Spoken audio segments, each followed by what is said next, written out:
नमस्कार दोस्तों, एक बार फिर स्वागत है आपका हमारे चैनल द मुकेश ट्रथ में। आज की वीडियो बहुत दिनों बाद आई है क्योंकि कोई खास अपडेट ही नहीं आ रहा था पोर्टल पर कि जो मैं आपको बार बार वीडियो बनाकर परेशान करूं देखने के लिए। आज एक जानकारी आई है नई, जो मैं आपको सीधा पोर्टल पर ही ले चलता हूं। सीधा आपको दिखा देता हूं कि आदेश क्या आया है, उसमें क्या क्या प्रक्रिया करनी है आप लोगों को। ये पूरी जानकारी मैं आपको बताने वाला हूँ। तो चलिए आपका समय ना लेते हुए वीडियो को शुरू करते हैं और वीडियो में बने रहिए आखिरी तक, आपको महत्वपूर्ण जानकारी दी जाएगी। तो मैं सबसे पहले यहाँ पर चलेंगे पोर्टल अपना है एजुकेशन पोर्टल 3.0। इसको नीचे स्क्रॉल करेंगे तो यहाँ पर आप देखेंगे महत्वपूर्ण आदेश। यहाँ पर ये 30 तारीख का भी आदेश जारी हुआ है। ये देखिए, ये आदेश डाउनलोड हो रहा है, हो गया है। ये 5 पेज का आदेश है। इसमें आप देखेंगे कि अभी जारी हुआ है 30/6 को। विषय में दिया हुआ है कि शैक्षणिक सत्र 26-27 में रिक्त पदों के विरुद्ध अति शिक्षकों की व्यवस्था के संबंध में ये पूरा दिया हुआ है। आप लोग देख लेना आराम से। मैं आपको मेन बताऊंगा बात जो है। यहाँ पे आइए, ये देखिए, अति शिक्षक आमंत्रण हेतु की जाने वाली कार्यवाही, एक कार्यवाही के विषय में लिया हुआ है, लिखा हुआ है, तो आप लोग समझ लें, कोई दिक्कत नहीं है। ये मैं आपको सीधा आपका समय न लेते हुए सीधा समय सारणी बता देता हूं कि जो लॉन्ग टर्म रिक्ति अपडेशन एवं GFMS पोर्टल पर रिक्तियों का प्रदर्शन होगा, साला प्रभारी करेंगे 1/7 से 6/7 तक, मतलब कल से 1 जुलाई से 6 जुलाई तक के करेंगे। उसके बाद शॉर्ट टर्म का भी करेंगे, संकुल प्रचार करेंगे और 1/7 से प्रारंभ कर देंगे। उसके बाद तीसरे नंबर पॉइंट पे लिखा हुआ है कि संकुल प्रचार द्वारा शॉर्ट टर्म रिक्त रिक्वेस्ट का सत्यापन, जैसे वो संकुल प्रचार वो करेंगे तो उसका जो सत्यापन होगा जिला शिक्षा अधिकारी के द्वारा, वो भी 1/7 से शुरू कर देंगे। उसके बाद चौथे नंबर पे लिखा हुआ है कि विगत सत्र में कार्यरत अति शिक्षक द्वारा GFMS पोर्टल पर उपस्थिति हेतु रिक्वेस्ट दर्ज करना, मतलब आवेदक द्वारा जो पहले से इस विद्यालय में पढ़ा रहे थे अपने अति शिक्षक भाई बहन, तो वो आप रिक्वेस्ट दर्ज कर सकते हैं 1/7 से। क्योंकि अभी जो प्रक्रिया चल रही है ट्रांसफर की, टीचरों की, और कुछ भर्ती भी हुई है अभी वर्ग 2 की और 3 की भी हुई है, तो इस वजह से कहीं कहीं पर वैकेंसी खाली नहीं रहेगी, कहीं कहीं पर होगी। तो आप लोग अपने पोर्टल पे लॉगिन करके देखना कि उसके उनके मेरे को बता रहा है कि नहीं बता रहा है कि रिज्वाइनिंग कीजिए आप, तो आप वो काम कर सकते हैं। 1/7 से ही कर सकते हैं, 6/7 तक चलेगा। उसके बाद फिर लिखा हुआ है 5 नंबर पे, जैसे मान लो 2 पैनल थे, 2 से अधिक कार्यरत अति शिक्षक थे, तो जैसे जो कोई वैकेंसी कम बची है तो उसके संबंध में दिया हुआ है। ऐसे आवेदक 7/7 से कर सकते हैं रिक्वेस्ट दर्ज। उसके बाद साला प्रभारी द्वारा एजुकेशन पोर्टल पर 3.0 पर ये जो रिक्वेस्ट है उसका प्रमाणीकरण करना है, वो 1/7 से 8/7 तक करेंगे। उसके बाद एक जो जरूरी इम्पोर्टेंट लाइन यहाँ पर दी हुई है, ये आप सभी को याद करना जरूरी है कि माह फरवरी से अप्रैल 2026 तक नियमित मानदेय पाने एवं सत्र में 90% ई अटेंडेंस वाले अति शिक्षक ही रिज्वाइनिंग हेतु रिक्वेस्ट दर्ज कर सकेंगे।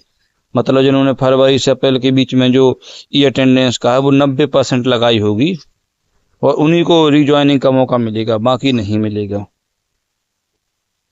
और इसमें लिखा हुआ है कि अति शिक्षक पोर्टल पर आवेदक का जिस पैनल का स्कोर कार्ड है, केवल उसी पैनल में विद्यालय में उपस्थिति हेतु रिक्वेस्ट दर्ज कर सकेंगे। और आपको मैं दिखा देता हूँ, ये पूरा जानकारी लिखी हुई है पूरा। उसके बाद लिखा हुआ है द्वितीय चरण में की जाने वाली कार्यवाही, ये सभी लोगों के लिए है। जो द्वितीय चरण में कार्यवाही की जाना है ये सभी के लिए है। कि इसमें देखिए आप, लॉन्ग टर्म रिक्त अपडेशन एवं GFMS पोर्टल पर रिक्तियों का प्रदर्शन, तो यहाँ पे साला प्रभारी द्वारा 10/7 से 12/7 तक कर लिया जाएगा। यहाँ पर किसी को कुछ नहीं करना है। उसके बाद इसमें भी दिया हुआ है कि जो गैर शैक्षणिक पदों पर कार्यरत अति शिक्षक जो विगत सत्र में थे, उनके द्वारा रिक्वेस्ट दर्ज करेंगे वो 10/7 से 13/7 तक।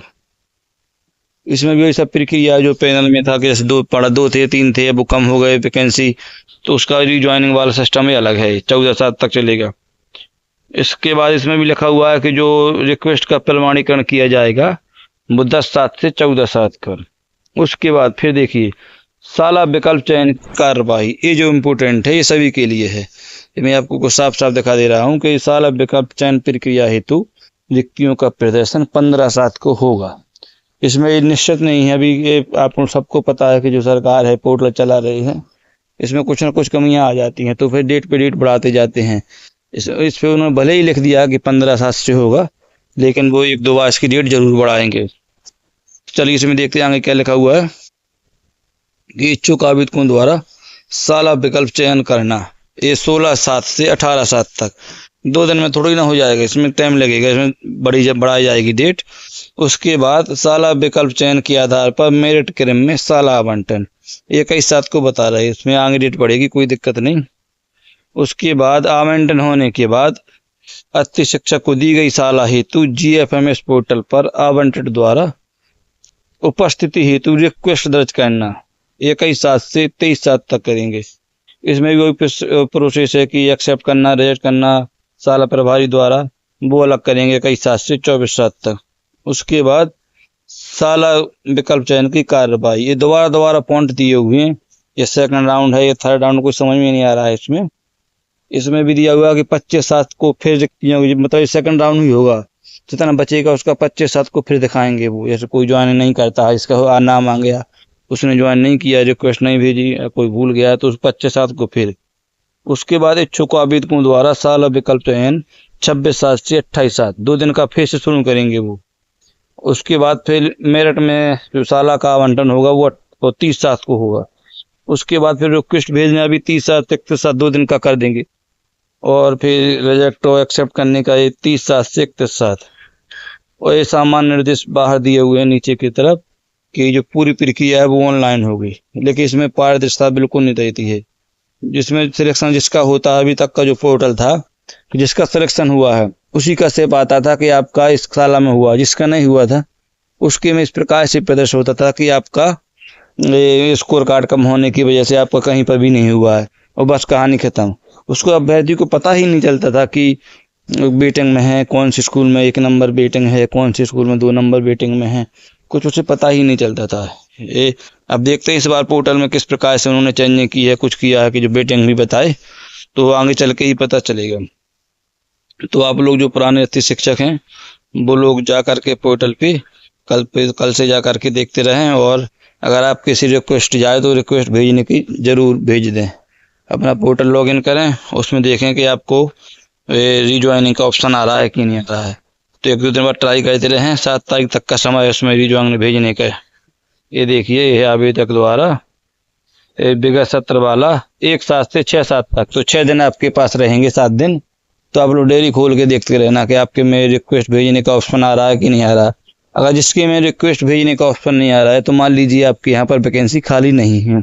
अगर आपके विद्यालय वैकेंसी खाली है तो आपके में ऑप्शन जरूर आएगा कि रिक्वेस्ट दर्ज करें आप। तो दोस्तों, ये थी वो जानकारी जो मैंने आपको दी। आपको हमारी ये जानकारी कैसी लगी? ऐसी ही वीडियो जानकारी पाने के लिए हमारे चैनल को सब्सक्राइब करें और वीडियो को लाइक करें। मिलते हैं ऐसी किसी नई जानकारी के साथ अगली वीडियो में। वीडियो देखने के लिए धन्यवाद।